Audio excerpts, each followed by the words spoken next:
Pepay,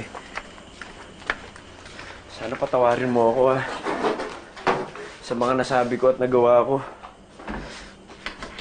Pasensya ka na talaga. Wala lang talaga ako sa sarili ko noon eh. Oo nga eh, bigla akong nagulat nung nagbago ka. Ano ba kasi nangyari sa'yo? Ginayuma kaming dalawa ni Bito. Ginayuma? Inoy, ano ba pinagsasabi mo? Halingamana, hindi ko nga rin po alam kung ano yung nangyari sa akin eh. Wala naman po akong rason para magbago. Kahit kayo po mismo, nagulat sa isang iglap lang. Mahal ko na si Bito. Alam niyo naman po yung damdamin ko eh. Alam niyo naman po na mahal ko si Pepay. Yung anak niyo. Kaya wala akong ibang rason para magmahal ng ibang babae hindi ko lubos na kilala. O sige, sabihin na natin na nagayuma ka. O sino may gawa nun? Si Bito? Sa tingin ko hindi si Bito ang gumawa. Nakita niyo naman siya ngayon eh. Hindi naman siya ganun dati. Pati siya may gayuma sa akin. Eh, sino gumawa nun? Hindi kayo maniniwala pag sinabi ko sa inyo. Sige, sabihin mo na, Inoy. Sa tingin ko, duwende yung gumawa. Oh, kanina gayuma. Ngayon naman duwende. Inoy, paano kita seseryosohin yan? Paano mo naman nasabi na duwende gumawa sa inyo? Naniniwala ka ba sa duwende? Oo. Kayo ba? Ang mga duwende, katang isip lang. Gawa-gawa ng mga bata. Sa fairy tales lang yun. Oo, nung bata ako, naniniwala ako na may duwende.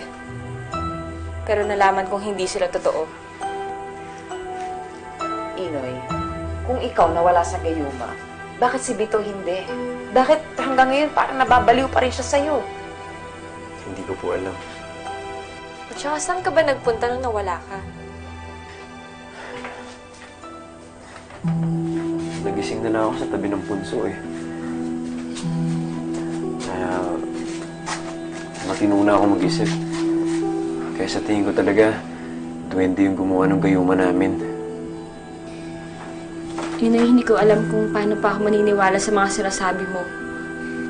Pero ang importante, nandito ka na. Kasama ka na namin ni Mama. O sige, wag na natin pag-usapan yung mga duwende-duwende na yan. Siguro, hindi naman totoo yan eh. Palagay ko, si Bito lang talaga may gawa niyan. Kasi, siya lang alam kong may motibo. May gusto siya talaga sa'yo. Pepay, naniniwala ka ba talaga sa duwende? Bakit kanina ang dami mong tanong sa albularyo? Na-curious lang ako. Talaga? Oo.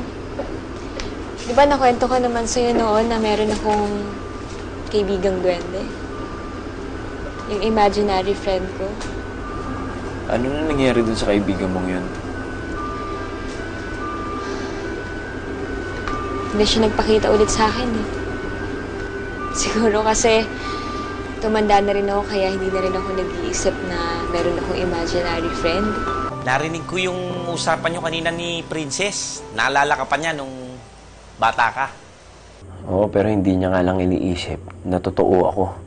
Eh, ano kaya ang reaksyon niya kapag nalaman niyang ikaw at yung batang duwende nung mga bata pa ay iisa? Sana nga pwede ko na sabihin eh. Yan ang hindi pwede.